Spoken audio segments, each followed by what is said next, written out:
And what's going on, everybody? Welcome to Geeking Squad Podcast, episode 10. I don't know what that's in Spanish, so. Yeah, there's no Spanish, no Spanglish for you this episode. Dolce? Dolce de leche? I don't know. No, it's No. not Dolce. That's like sweets, isn't it? Is it? Dolce. Yeah, That is a brand of sweets. You're right. Yeah. No. We've made it to double digits now. Yeah. We're officially like prepubescent or something like that. Aww. Aw. We're gonna start getting all pimply and emotional. Growing extra hairs. Yep. Start really getting emotional about our newest episode of the Babysitter's Club book and all that kind of stuff. Were you a Babysitter Club fan? I like some of them, yeah. Yeah. I was more R.L. Stein. R.L. Stein's the babysitter, Yeah, there you go. That's the kind of babysitter. Okay. where the babysitter was getting stalked by a killer. Interesting. Yeah. Okay. Got me. Because I'm older. Like, I think when I was like around 9, 10, I was reading a lot of like Hardy Boys books. Howdy, boys. Yeah. My mom read them at her age, too. Yeah. Well, I'm not that much younger than your mother, so I'm like 10 years younger than her or something like that. Something like that. Yeah, something like that. Anyway, we are here for episode 10, and on this show, if you don't know, hey, Joe, what do you know? What do you do on here? We talk about pop culture stuff. This all comes from articles and discussions and things that go on in the Geeking Squad group on Facebook that we, the three of us, all host. Speaking of hosts, I am your host, Larry. Big Mighty Blue over here, sitting across from me in his blue hoodie, is none other than Vito.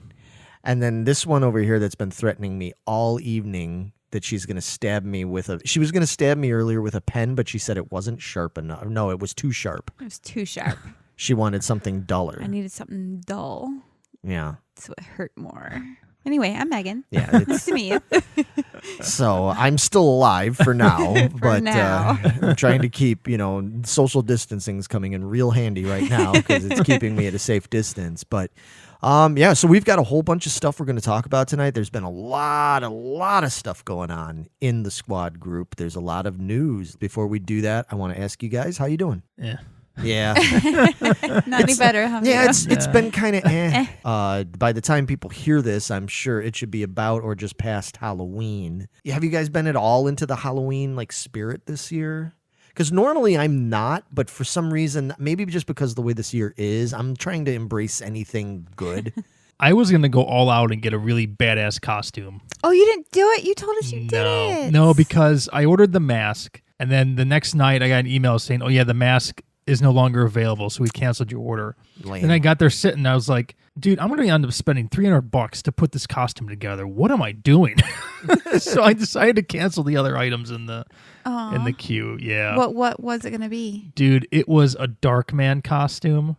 Like a legit, photorealistic, this is what they used on set, Darkman mask. And I was going to get the trench coat and the hat and all that shit. It was going to fucking be badass. I was going to have gauze over my face. Dude, I had this planned out, and I'm like, dude, I can't spend $300 on this, man. That's just ridiculous. I'm going to wear it for maybe 4 hours. No. Well, but and even maybe next year, hopefully, knock on wood, if everything is a little more back to normal by this time next year, maybe there'll be some more bigger events, or maybe there'll be multiple Halloween. If there's conventions that we can go to, then definitely I'm going to buy that. Yeah. Right. That'd be Yeah. If you awesome. could actually cosplay. Yeah. Meg, I know you got a costume. I got a costume. I'm looking forward to wearing that out. I'm going to be fucking Beetlejuice. Nice. So Yeah. excited. Yep. I'm still trying to debate if I'm going to wear it to work or not. I'll have to adjust it a little to do that. But and we carved some pumpkins and stuff. That was fun. Yeah. Some fake pumpkins. And And you're going to have a Lydia with you as well. I'm going to have a Lydia with me. Yep. My friend Nice. Jess is dressing up as Lydia. So we're going to go as a couple. Awesome. Yeah. We're debating signing up for the couples contest. There you go. We'll see. And they're going to be there. I'm going to be performing because I'm gigging that night. I don't know if I'm going to dress up or not. I'm not against it. It's hard when you dress up when you have to play. But anyway, we are going to get into our other segment, which we just very affectionately call... What's shaking, bacon? Love it. 10 episodes in, still love it. So in What's Shakin' Bacon, we like to just talk about a bunch of the different things that have been posted and discussed. Speaking of Halloween and the holidays being upon us and everything, one of the things that got mentioned that is not so nice, actually, for a lot of people anyway, is that they announced for the first time in God knows how many years. 60-something years or something like that. Yeah, That's a lot. since the first ones came out in the late 50s, early 60s, whatever. The Charlie Brown holiday specials will not be aired on network television. Awesome. Why? Shut up. That is bullshit. Why is that awesome? You don't like I don't like the peanuts. Dude. Dude. Okay, we're done talking to Vito. And the show is over. Yep, we're done. Dude, they're an institution, you know? I never got Oh into it. my God, I Never saw love the them. I appeal of have to watch them every season. Yeah, sometimes multiple times I'll watch them, Mm-hmm. you know? Like, that's just, okay, well, then I can't ask you, but Meg, if you had to pick a favorite, what would be your favorite Peanuts special, holiday special? I'm going to have to go with Thanksgiving. You know what? That's my favorite, too. Yeah, I love that fight scene. Yeah, when he's fighting with that folding chair. yeah. That's messed up. I love it. Yeah, that's actually by default, because Thanksgiving is my favorite holiday, Yes, that's which true. a lot of people think is weird. I don't care. That's my favorite holiday. Yeah, I mean, all of them are great. I love the Halloween one. That's a classic. Christmas, of course, you Yep. know. But they're going to be on Apple TV from now on. And I think that's kind of more The issue. the issue, is that it's not even like, well, it's run its course, we're not going to put it on TV anymore. It hasn't run its course. It's as popular as ever. But now they're like, oh, now we have a way of charging people even more, you know, because I mean, they've already put it out on VHS and it's been out on DVD and Blu-ray and stuff, and you can get it on other stream, you know, you could buy it on Amazon and things like that. That's all fine, but I don't know. There's just something traditional about it being on fucking CBS or ABC. I think it's on it was on ABC now, but when I was growing up, it was CBS. It was always the CBS See, it's special. not always old folk stuff. Yeah, you're always complaining about CBS as all that's that old folk shit. Well, okay, you got See? me. You got me. Ha. Hey, to be fair, yeah, because I know I was just talking about that in the last episode and stuff. Okay, to be fair, there was some really kick-ass stuff on CBS when I was a kid. Some of my all-time favorites. We know. It's what we've been saying. Like The Incredible Hulk, Dukes of Hazzard, stuff like that. But here's the thing. In the 80s, by like the late 80s, it just got all crusty and old. CBS, the Mothballs channel. You know? Shut Like, up. seriously, at some point, it was like, it just got old. Like NBC and ABC were always like hip, you know, they'd have like the cool hip stuff. In the 80s, they had, you know, they had the Cosby Show and the Family Ties and the Who's the Bosses and all those kind of things. You know, those were cool. And then CBS had fucking Matlock and all that stuff. And now Which it's was great. Yeah. and now it's just like nonstop, like never ending, like law shows, like NCIS and stuff. It's like NCIS. Didn't they just announce they just did like their 500th episode? 400, 600, something like that. Yeah. Big Fucking milestone. Insane. Yeah. Wow. Nobody needs that much NCIS. I don't know. What, you? Yeah. You like NCIS? Yes. Oh, Man, I saw one episode and I couldn't get through it. Love it. I'm just Love- a Law and Order Love guy, Ducky. I guess. Love them all. yeah. Law and Order. And I here- never got into Law and Order. Really? Yeah. Oh, see, I like Law and Order. And here's the thing about Law and Order. At least with Law and Order, well, I know NCIS did this too, because don't they have like Miami and blah, blah, blah. Like they split it up. Yeah. I don't know, man. That shit all seems like the same show to me. Yeah. I felt like Law and Order was a little bit more different from one another. I don't know. Maybe I probably not. I mean, at the end of the day, They're it's the same setup for any one of those shows, right? Mm-hmm. It's we open with the crime, whatever. Then we got to try to solve it. But then wait, there's a big twist ending at the end, and then this happens, And then the you're killer's like, the first person you saw. right. So, yeah. But then they Yeah. kind of like skirt him away. You're like, oh, then it can't possibly be him, but it's always him, Right. or her, you know. Yeah.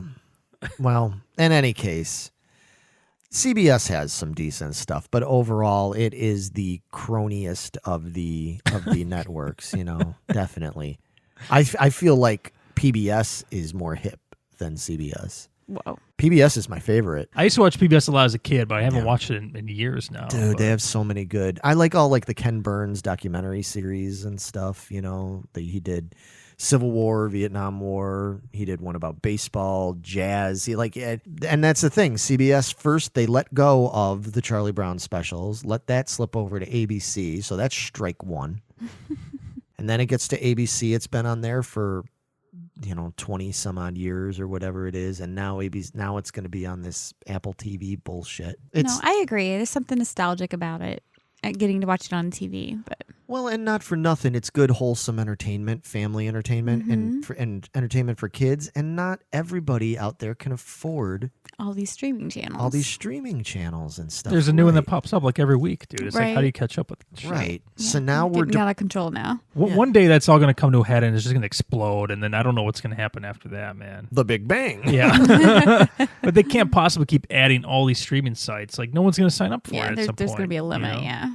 Well, they're already seeing some of them. I mean, you've already got like Netflix and stuff now that are reporting that they're not making as much Oh, money really? as they were before, and they're going to start. They're not offering. Netflix announced just recently they're not offering free trials anymore or something Oh, like that. really? Yeah, like you either sign up for it and pay for it, or you get nothing. And the thing is, like, once you sign up for an account, you give that password to 5 of your friends, so they're not paying for it. So I don't know how these guys stay in business. I mean, I don't know. you got like only a third of your subscribers actually are paying for something, Well, but if you figure if a third of your subscribers actually still amounts to something like 110 million subscribers, you're not doing too bad.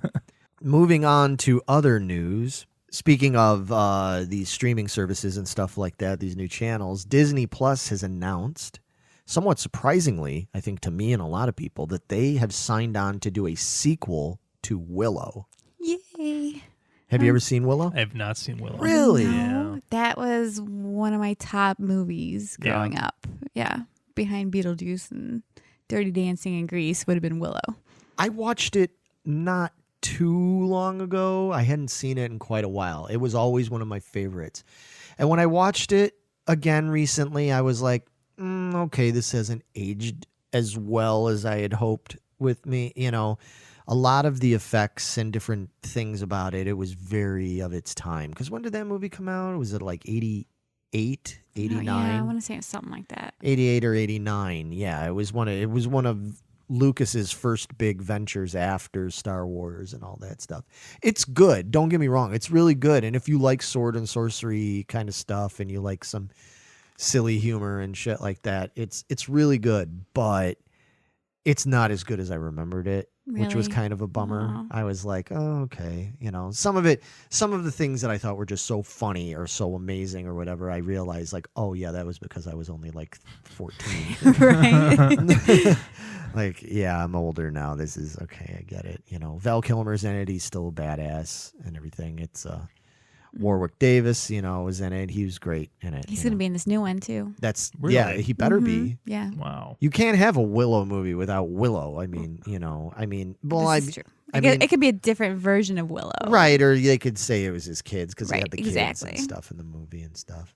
I'm definitely interested in checking it out. Yep. I'm very optimistic. That's good. I'm checking it out.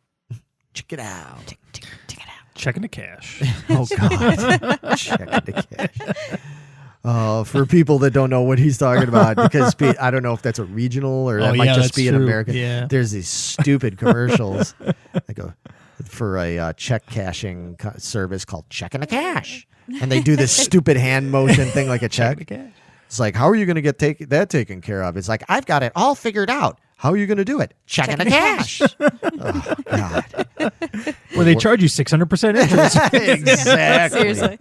Exactly. We're not going to get Checking the Cash as paid sponsors of this show, that's for sure. Please sponsor our show. But speaking of something, now, if you're looking forward to that, I know something that Vito is looking forward to, and that is the announced series of The Stand. Yes. Dude. I can't wait for that, man. I like the 94 version. Yeah. There's a lot of goofy shit in that one, though. Okay. But, I mean, it's pretty faithful to the book as much as you can for a network miniseries. Yeah. Considering that novel has a lot of King-isms in it. Dude. Which, That novel is the king of all King-isms. I mean, how many pages is the official, the final version of that book? It's like 1,000 pages. if not more than that, yeah. 1,200 pages. It's Yeah. ridiculous. It's so big. It's a great story, but Yeah, when it comes to the novel, I tune out at like page 503, and then there's like a 300-page gap where I just can't get through it, and then I pick up again at like the last 200 pages or whatever. a lot of people agree. A lot of people did that. Yep. Once they get to Colorado, I kind of like, oh, this is really boring, dude. But this, I mean, the new miniseries looks great. Whoopi Goldberg's in it. Yeah, that's perfect Oh, wow. casting. Yeah, I don't know off the top of my head who the other actors are, but it looks like they changed some characters around, Okay. or I guess their ethnicities, which is cool. Yeah. Because there's some stuff in the book I know you can't get away with today. Okay. So I can see why they changed that stuff, you know. There's a lot of, we've talked at great length for anybody out there that doesn't already know. We've got episodes, if you go back through our back catalog on Geeking Poetic podcast, we've got plenty of episodes talking about Stephen King. And one of the things that we have noted in the past is that Stephen King, he talked about a lot of questionable things. Yeah. And we're not just talking about because it's horror and it's scary. No, there's just certain things, judgments he made on things that were like, ew, I wouldn't have. Where was your head at that? Yeah, what were you thinking, dude?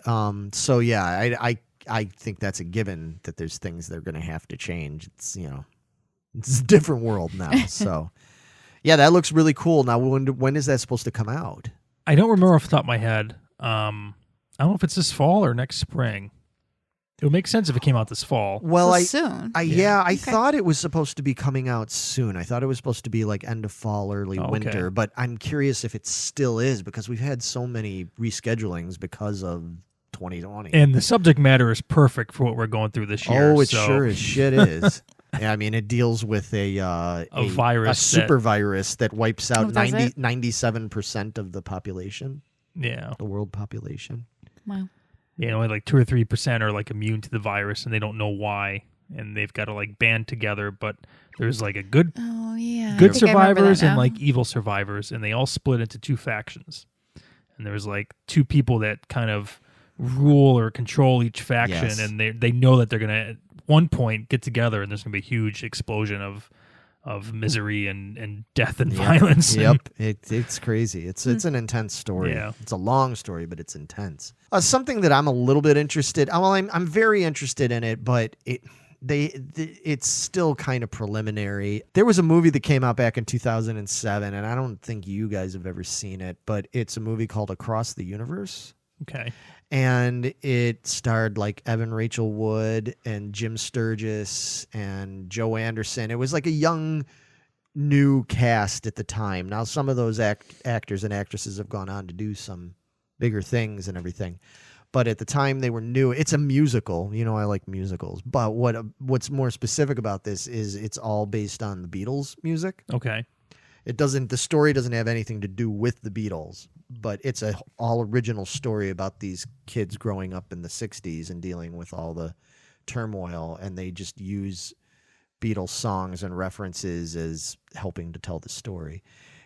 It has a cult following, but it didn't do that good. Mhm. So I was really interested to find out that the director and people involved in it, including a bunch of the cast, are like lobbying to get a sequel made. Mm. Now, when I first heard about this, I thought it was like greenlit, but from what I'm reading more about it, is I don't think it has been greenlit yet. It's just like everybody's like on Everybody's board pushing for it. and everything, but they want to make it in the 70s now and continue to use. They said that, maybe if they go into the 70s, I don't know if maybe they'll include some of their solo stuff too. That would be kind of cool. Like if they took some of the music that Lennon and McCartney and them did post Beatles and incorporate. They easily could. Yeah, a lot of people were pretty excited when this got leaked out there and announced and everything, but I'm not going to get my hopes up too high with this because it's still just more or less just kind of talk. It's just on the table. It hasn't been To be determined. Yeah, it hasn't been signed, sealed, delivered just yet. So one thing that I know Megan is excited about is The Lock and Key yeah. TV series has been greenlit for season 3, and season 2's not even out yet. Wow. When Yeah. does season 2 come out? Probably fairly soon. I thought it was coming Yeah, soon. because season 1 came out earlier this Yeah. year, I think. Really good. I really enjoy it. I know there's some haters out there to it, but whatever. I liked it, so suck it. But Now, have both you guys watched it? No. Okay. I've been meaning to. I know it's Me based too. on books or a series, so I want to kind of read those first. Speaking of Stephen King, Yeah.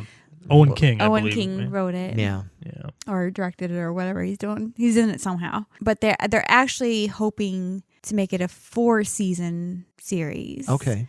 So I guess it just depends on how season 2 does. If he keeps his popularity, they'll go ahead and greenlight. It seems Season pretty 4. popular. Yeah. Yeah, season 1 did really well. So that's why we already got a season 3 Just in the works. Just in the last couple of weeks, I had 2 different friends of mine, Dave and Matt, come and message me and say, "Hey, have you watched Lock and Key yet? You should check it out." So I've been telling you guys since I this know- came out. I I was like, never you guys s- got to look at it. I You're like, nev- whatever, I'm doing it. I know. I never said that. You see, I just said I want to, but there's just so many other things that I keep know. coming out. But I no, know. definitely want to check it out. When we saw the other day, when we were all hanging out and we saw that little teaser kind of thing on Netflix for the first season, Mm-hmm. and I just watched that little, whatever it was, 4-minute clip of it, I was like, oh, that's interesting. Yeah. Yeah. I mean, if you like The Haunting of Hill House and things like that, I Right. think you'll really like this. It's not super scary, but it's tense at times. Is it more leaning towards Hill House, or is it more leaning towards a Blind Manor kind of thing? Like, is it scary, or is it like a little bit more? I would put it in the middle. Okay. It's a little more fucked up. Like, ooh, that's weird. Like when you're putting key in the back of your neck and shit like that. Right. Walking through doors and ending up in weird places. But you got a demon that you're battling too. and- Dude, is that why you're always walking into doors and walls and shit? You do Yeah. realize you don't have a key that lets you just walk through them, right? You just missed the times I do have the key in my neck where I can walk through them. I see. That's it. what's going on here. I just happen to catch those times when you It just just happened. injure yourself. Yeah, I can't do it when somebody's watching me. Got it. Got it. It's like in that movie Mystery Men with the guy that can turn invisible, but only when nobody's looking at him. Yeah, exactly. Exactly. Sure, we'll go with that. Okay. All right. Well, in any case, I will definitely check that out. I really want to see that. So, one last thing real quick that I am excited about, and I think everybody else should be, and if they're not, then they need to be learned, is that they announced all the movies that they're going to talk about in future seasons of Netflix's The Movies That Made Us. Have you guys watched? I know you did. I've watched it. Yeah, I like the toys that made us and Yeah, and it's all this- their stuff like that. I love them. They're really interesting. Yeah. Well done. And they're nice because they're digestible. Mm-hmm. Again, it's not like, okay, I don't need to sit through a 2-hour documentary about this brief subject. You know what I mean? They keep it to like an hour or less and everything. I mean, me personally, I will watch 10,000 hours of that kind of stuff. But I think it works better when they keep it brief. Yes, I agree. I liked the first season. Then the first season they did Die Hard and Dirty Dancing and a couple other Ghostbusters. They did like a few things. In the new season, they have announced or new seasons, they've announced the movies that they're going to do. They're going to feature documentaries behind the scenes about Jurassic Park, Nice. Forrest Gump, Nice. Back to the Future, Yeah. Pretty Woman. Nice. Megan's like I'm okay with that one. Aliens, Yeah. Nightmare Before Christmas. Yeah. Yeah, I knew you guys were gonna. Yeah. Elf.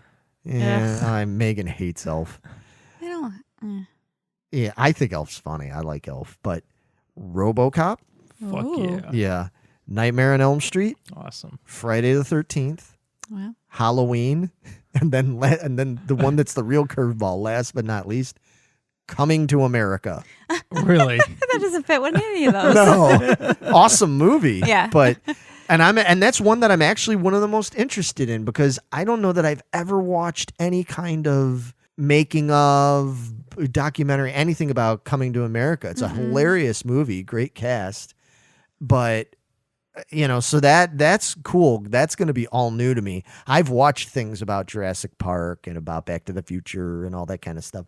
I know a lot of stuff. I mean, I still totally want to watch it, But this one's going to be coming to America. It's like I'm a clean slate, man. Like I don't know anything about it, so I'm like, okay, I just want to hear about how they came up with sexual chocolate. Yeah. Sexy chocolate.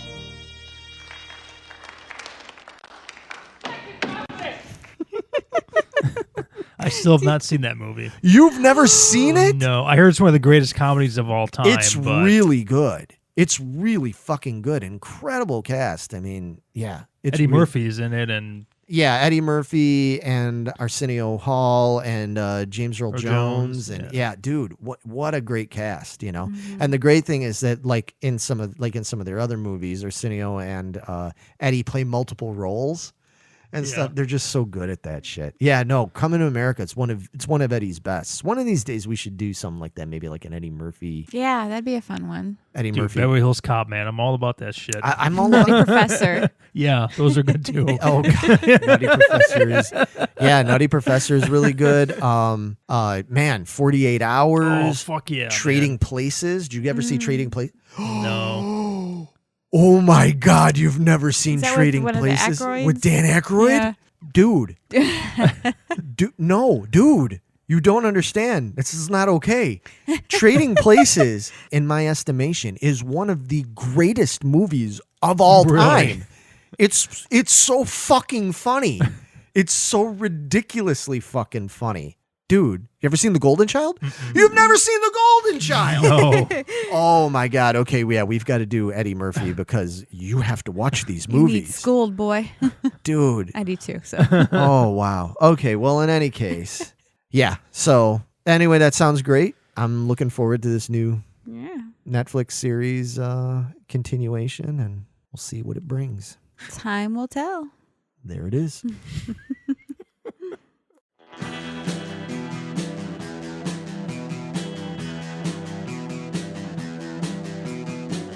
You're listening to the Prescribed Films Podcast Network, home to hundreds of hours of free podcast entertainment.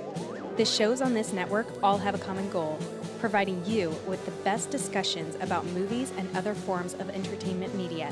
The PFPN hopes to fill your earholes with audio joy. Visit our website with links to all the other amazing shows at www.thepfpn.com. Thanks for listening.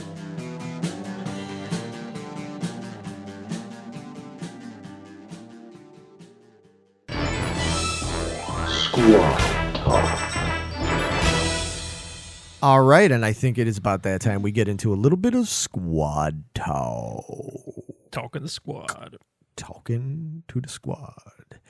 And we thought in this episode we'd talk about a couple of things that got brought up. And one of my favorite, maybe not your guys as much, but one of my favorite topics is cartoons.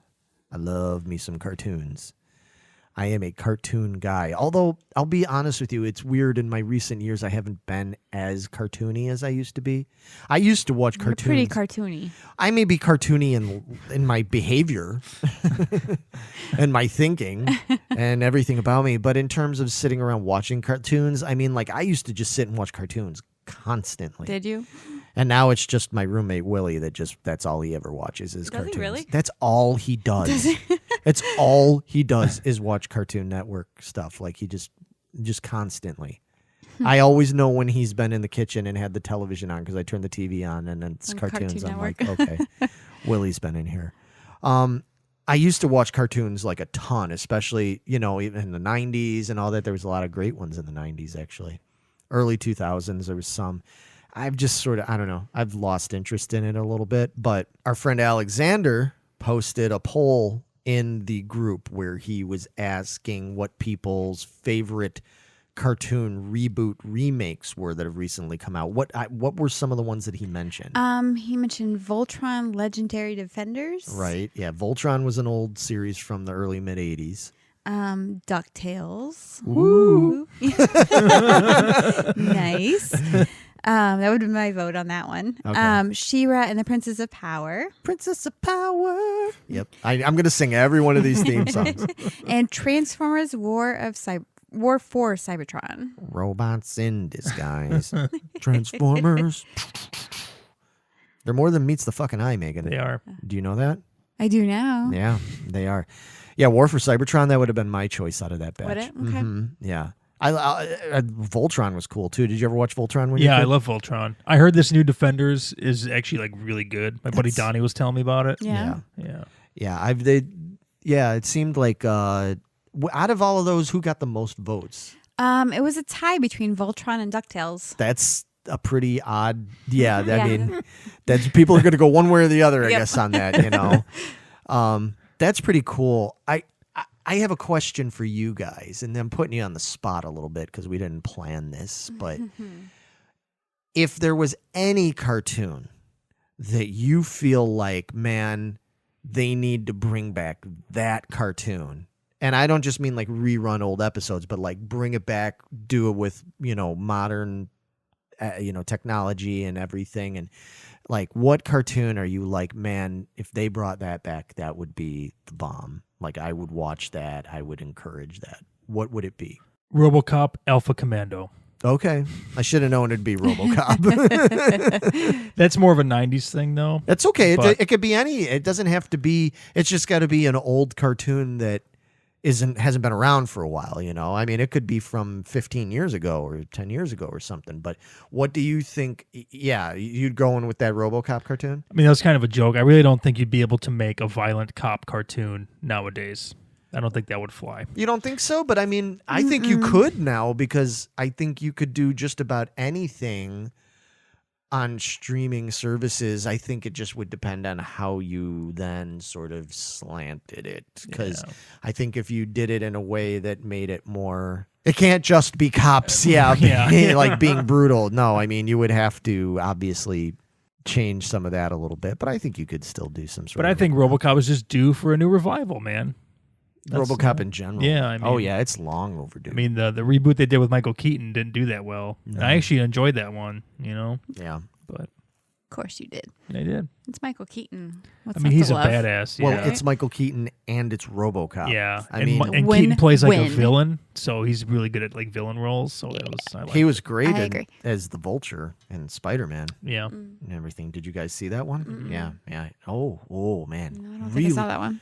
really good as a villain, and the way he did it too, because you don't out and out hate him. Like you. he's very like sympathetic with what happened, and Very realistic, like a very real. You look at it and you're like, I could see how he would turn into a villain. I could see how this could happen and what his reasoning was. He was still wrong, but man, Michael Keaton was perfect for it. Great in that role. So yeah, Megan, what about you? What kind of cartoon would you like to see come back? Cartoon, animation cartoon. Anything, yeah. Well, my initial, I have a tie. Okay. I'm gonna cheat.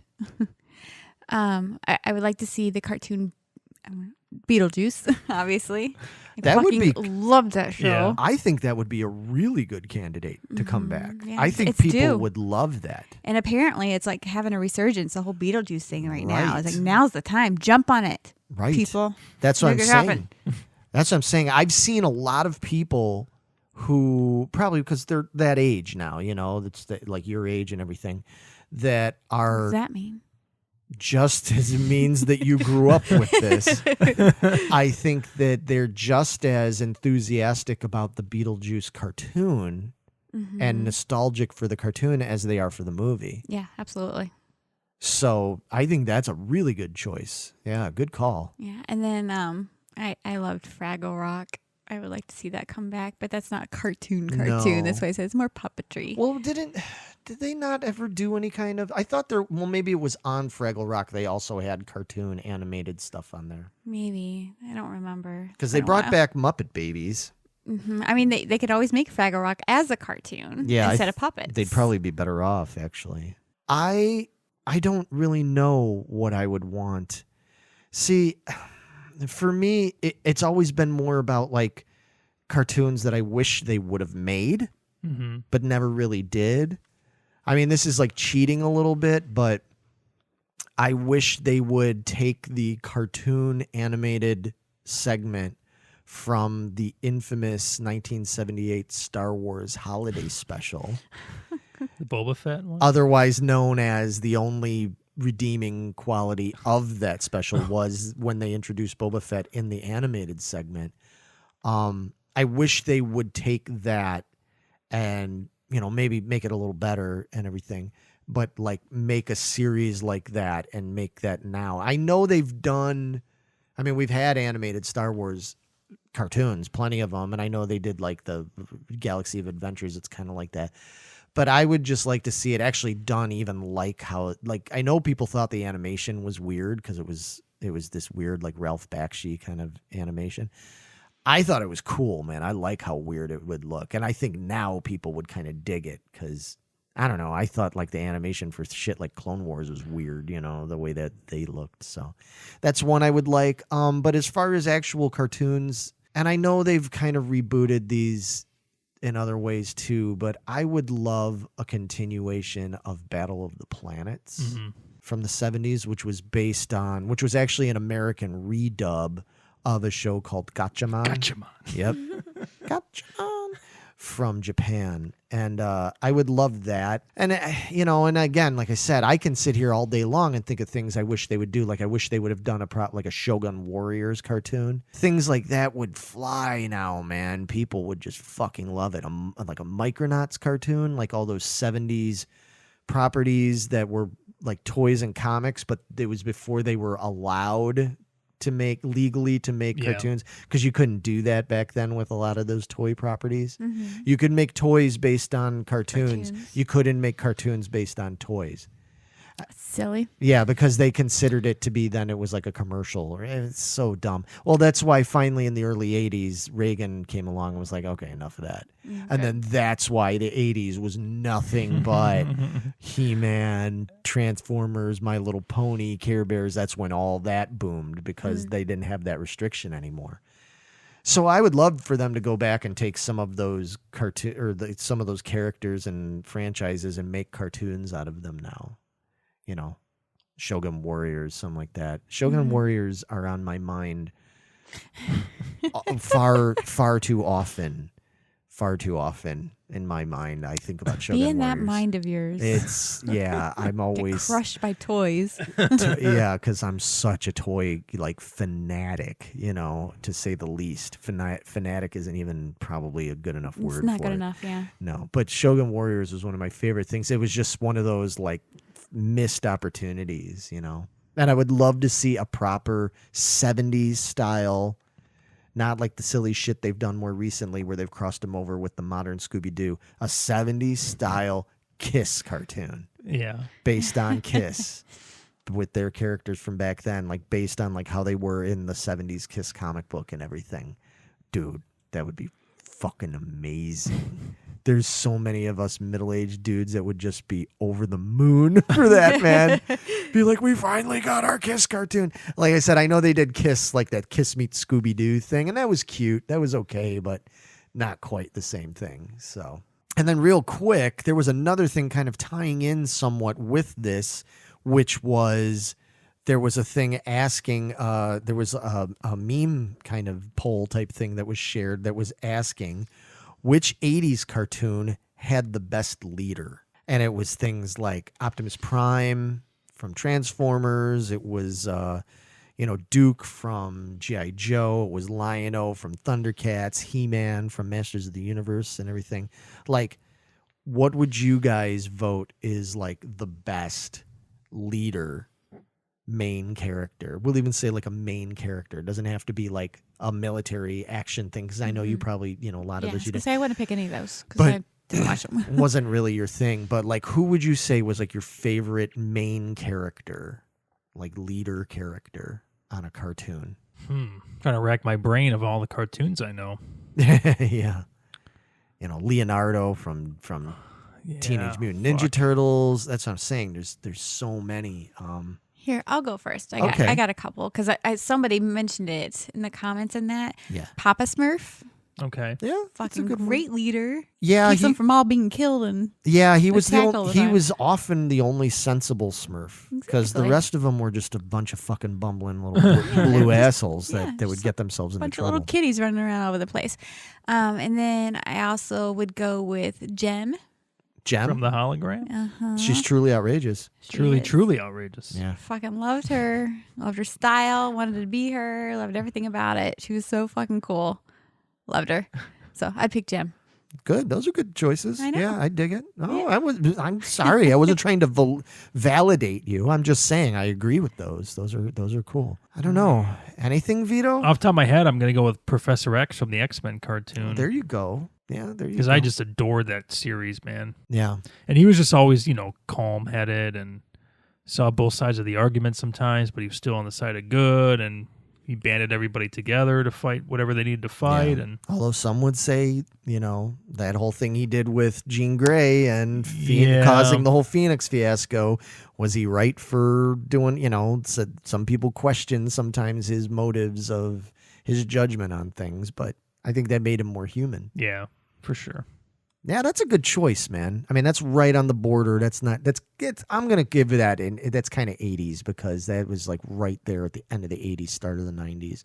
Yeah, I mean, when out of those ones that people mentioned in there, I kind of went with Duke, from G.I. Joe because I love G.I. Joe. I've talked about it before. I love the G.I. Joe cartoon, especially the first miniseries that were out in like 83, 84 and all that. The problem is, Duke is not really my favorite Joe. Like, he's not my favorite character. There's so many other characters from G.I. Joe that I'm much higher on. I loved. Man, I don't... Out of the 80s, I guess I got to go with He-Man. I mean, I love He-Man. I'm a big Masters of the Universe fan. I don't know. He-Man was just cool. I kind of got a kick out of his, like, wimpy alter ego with Prince Adam and Cringer. And when Battle Cat was Cringer, when he was, silly ass Orko and everything. Yeah, if I have to choose from 80s, I'm probably going to go with He-Man. That's probably my favorite, like, main character. But that's a tough one, man. It depends on my mood. And then what about, like, other things that are, like, not superhero-y or, we know what I mean, or military like that? What if we went with something like, because what I watched probably more than anything was I watched in the 80s and everything is I watched stuff like, Warner Brothers cartoons. Like I watched Bugs Bunny. So to me, I would say maybe something like Bugs Bunny would be a great leader, main character of the whole Warner Brothers gang. I think this one's out of the 90s, but I would go with Pinky. Pinky and the Brain? The Brain, right? I'd yeah, go with Pinky. Brain. You'd go with dummy. Brain. Yeah, I'm going with Brain. Yeah, that's Pinky. The same thing we do every night, Pinky. Try to take over the world. It's funny you said that because I was just thinking about Animaniacs, but that's actually like 1990, Yeah, that's 91, more 90s, yeah. something like that. Yeah. That's what I said. We get into the 90s. That's a whole other thing. But just thinking about 80s, yeah, I'm just gonna go with He-Man. I think that's like a pretty solid leader, main guy kind of thing.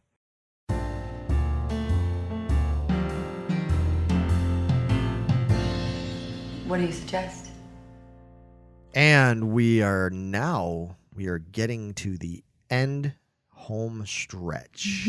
We are just about out of time, out of road. So before we wind up running off the cliff. Like you do in Mario Kart all the time? Oh, why? I'm never going to live that down. Well, if we got our hover conversion on the DeLorean, I think we'll be okay if we run out of road. We'll just Roads? Where we're going, we don't need roads. But what we do need is to suggest some things, because this is the What Do You Suggest part of the show, where we leave you on a high note of some other cool things to go check out besides the stuff we've already been talking about.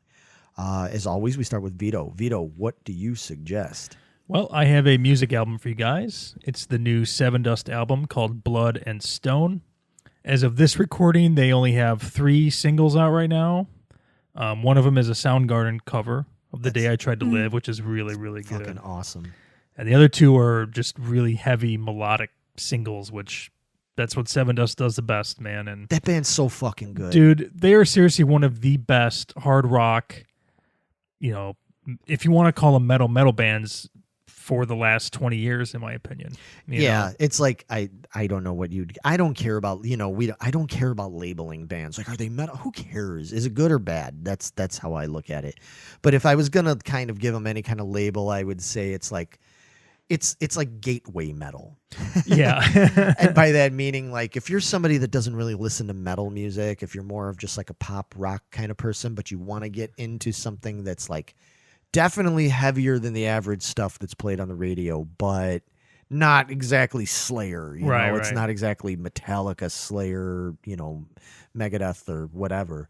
Yeah, they're a good gateway band, But that doesn't. Some people look at that as an insult. I don't think so at all. I think they're being a gateway band is actually an honor because you inspire people to check out more. You're not going to be a very good gate opening or gateway if you're not any good. Seven Dust are one of those great gateway bands. They're a band I've recommended to people that have been like, yeah, what should I check out? I'm like, check out Seven Dust, man.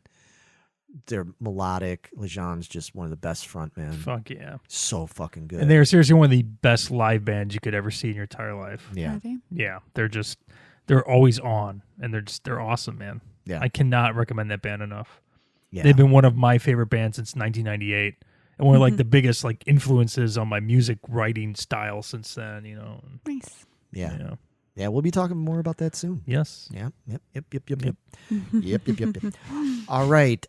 Megan, what do Yes. you suggest? I am going to suggest a little movie. I thought this was a series when I started it. Little did I know I'd be sitting for several hours watching this, but a little movie called Enola Holmes. Yeah, it's a Netflix. Netflix, yep, Movie. Netflix movie. It's about Sherlock and Mycroft Holmes' little baby sister Enola, and their mom goes missing, and then they have to kind of band together to find out what to do with Enola and what to do about finding mom, and mischief ensues. Yeah. I'll just say that. Enola is played by Millie Bobby Brown, Who also played known as 11. Eleven. Yeah. 11. Yeah. Yeah, she's great. And Superman's in it. Superman. Which you mean one? Henry Cavill. Henry Cavill. Yep, Henry Cavill plays Sherlock. he does. Oh, really? Mhm. Yeah. Yeah. Yeah. Great cast. What's her face? It's always in with Johnny Depp. Yeah, that's Helena Bonham Carter. That's it. yes. Yeah, she's in it. Yep. She plays mom. So this is a movie. It's a movie. Oh, okay. I thought I was under the impression for some reason it was like a I series. thought it was a I did series too. too. And I was like, it kept going and going and going. I was like, oh okay. I don't understand how we should be done by now. Starting the next episode. I was like, oh Right. no, it's an actual movie. I was like, oh, it's really good. Yeah. Really well done. Really well acted. Nice. Yeah. I really enjoyed it. I wish it was a series because I want more. Yeah. Well, Badly. good. Hopefully other people will feel that way, and then maybe there will be more. There will be more. We'll have a should be. sequel. Nice. Yeah, it'd be nice. I'd be nice if it was done like the BBC Sherlock series and stuff, where it was like movie length episodes and just put out, like 3 or 4 of them, and That'd be awesome. that would be great. Because I loved Sherlock. Sherlock was the bomb. So it was almost a shame that Benedict Cumberbatch blew up to be so big. So big, because right? It kind He's of so good. screwed up that show Yeah. because then he became too big for it. And it's like, Yeah. oh man, it's the best. But anyway, it was entertaining and enjoyable while we had it. For me, staying on the whole Netflix tip, they just recently released The Haunting of Bly Manor. Now, people, and myself kind of included, mistakenly thought that this was going to be some kind of almost like a sequel to The Haunting of Hill House. It is not. Not even close.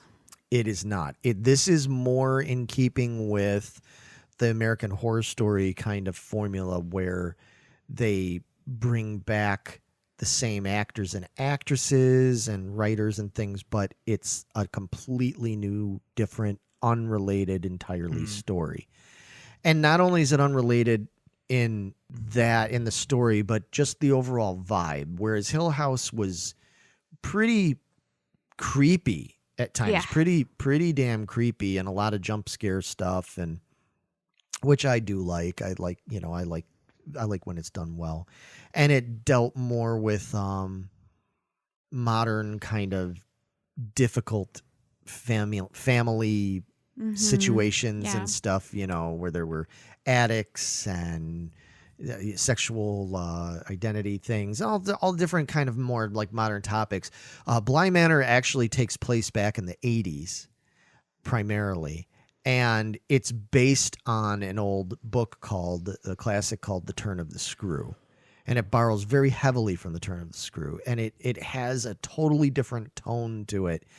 There's moments where you're like, oh, that's kind of creepy and, and stuff. But this is really more like a dark turn of the century kind of sad romance in a way. Yeah. It's Very much in a way. well, they kind of are self-referential in it when the one character who's acting as a narrator and everything she's telling this story in modern times to somebody, and the person she's telling the story to says, you made a mistake at the beginning. You told us this was a ghost story, but in truth it's a love story. And that's really what it is. It's really more of a love story kind of thing. And I've seen a lot of people complaining about that, because I think they expected this to be like full of scares and all this kind of stuff. And I mean, it still falls under that header. I mean, it deals with, there's death and ghosts and, you know what I mean? There's some scary shit in there, but it's not like what most people are used to. It's more old fashioned. I liked it because of that. I actually found it refreshing because of that. Because, well, for one thing, my personal taste, I like that sort of thing. I like old scary stories, you know what I mean? I like Mary Shelley Frankenstein. I like Bram Stoker's Dracula. And I mean the original, the old books, Phantom of the Opera. I liked when there was romance and sort of a Victorian kind of spin on things. I liked it. And the other thing is that as much as I really liked Hill House, the one thing I walked away from with that show was that all of the characters to some degree or another were fucking annoying. They were all like, at one point or another, I was literally yelling at the TV going, shut the fuck up. Shut up. Right? You were, yeah, because You were. I was like, oh my God, would these people stop talking over each other? It was very typical of modern day, because that's all everybody does from our politicians on down, is just talk over each other and not listen to each other. And this didn't have that same vibe. All the characters, now, I mean, there were bad guys and good guys and stuff, but all the characters were interesting and they had some depth to them and they were acted very well. If you go in, so I'm recommending this to people. If you go into Bly Manor, just understand that it's not going to be your typical Annabelle kind of thing. It's going to have more, in some ways it feels more like a PBS series. Like it's going to be like a scary Downton Abbey almost in a way, although it's more modern than that, but it had more of that vibe to it for me. So if you're more open to something like that, if you're somebody like me that's not all that deeply into super scary stuff, check it out. I think it's worth checking out. Yeah, it's definitely worth checking out. It's just understand what it is, because a lot of people went into it thinking it was going to be something else, and I think unfortunately it negatively affected their outlook on the movie. So, but before we go, the one last thing is we always want to give a shout out to another podcast out there, because it ain't all about us. We've got a lot of shows that we enjoy. We've got a lot of friends that do this, and a lot of shows that have inspired us, or even included us on their show at times. Vito, we've got a show you want to recommend? So this one is Dissonant Harmony. Yeah. By Seth Morris and Zach Oidel, which I've known Zach for a very long time. And Larry and I were actually just guests on his show last week or the week before. Yeah, recently, and the episode isn't out yet. No, not yet, but it's coming out soon. Probably by the time this show airs, it should be out. Yeah, if it's not, definitely be looking for it. Vito and I, along with Paul and Gary from November's Doom, the four of us were guests on there talking about a lot of stuff. It was a really, really good conversation. Those guys are really good guys. So they're a really cool show. They're kind of new, right? They haven't been around real long. Yeah, they just started, I believe, at the start of this year. Yeah. They've got, I think, maybe under 20 episodes at this point now. Right. And they talk about music stuff, and they interview musicians, like actual musicians. and us. and us. So They talk to actual musicians and us. Yeah, no, it's a really cool show. They definitely could use your support because they're still kind of young. So definitely check it out. If you're into music like we like and stuff, if you're into metal and you're into proggy stuff, all that different shit, check out Dissonant Harmony and give them a shout out and let them know that we sent you because they're good guys. that they are. And on that note, I think we're out of here. Anything else you want to say, Meg? Have you put the pen away that you're going to stab me Put with? the pen away Thank you. for now until the microphone's off. I don't need witnesses. Oh, fuck. All right. Well, I'm going to hightail it out of here before I get stabbed, Probably a good idea. death by ink, And seriously, everybody, thanks for checking us out. We will be back soon with episode 11. As always, like, share, comment, subscribe. We have a Patreon. If you're so inclined, the link can be found in the description. We'll have links for other things that we referenced on the show in the description as well.